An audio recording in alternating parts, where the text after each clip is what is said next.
What's up guys? Good afternoon. Today is November 23 and today po ay may nagsa-celebrate ng birthday. Sino ba nagsa-celebrate ng birthday today, Max? So ngayon pong araw ay birthday. birthday talaga. Yeah. Birthday po ni Nike. Sino ba si Nike? Si Nike is ang aming munting sasakyan. Ito po, birthday po ni Nike. So pinangalanan namin siyang Nike.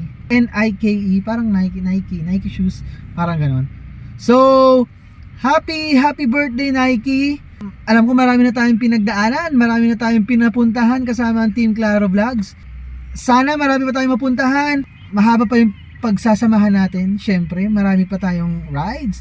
Marami pa tayong lugar na pupuntahan. Sana makapunta na tayo ng Maynila. November 23, 2019, nakuha namin si Nike.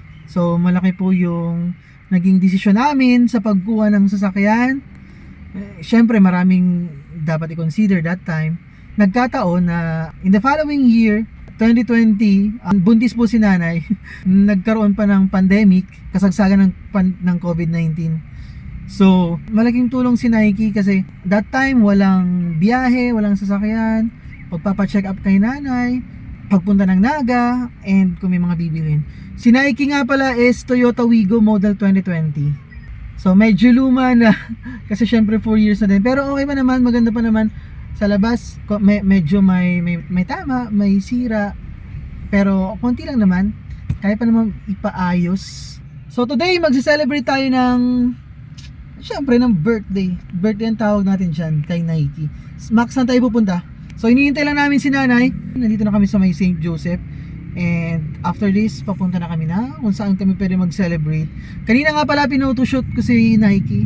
So abangan nyo yung naging photoshoot ni Nike mamaya sa vlog.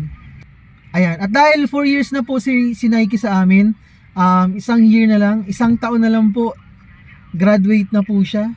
Graduate na din po kami sa paghulog, sa monthly amortization, which is medyo malaki-laki. So sana tuloy-tuloy lang yung another 1 year sa paghulog. Sana walang maging aberya and sana makahulog kami. Sa lahat po na may-ari ng sasakyan, lagi po tayo mag-iingat sa daan. Maging defensive driver po tayo. Wag pong medyo mainit ang ulo natin sa daan kapag medyo traffic or medyo may mga barumbadong driver dyan. So ingat po. Sana lagi po kayong safe sa biyahe kasama ng inyong pamilya. So, hanggang dito lang yung video. Bye! Happy birthday again, Nike. Happy birthday to you. Bye!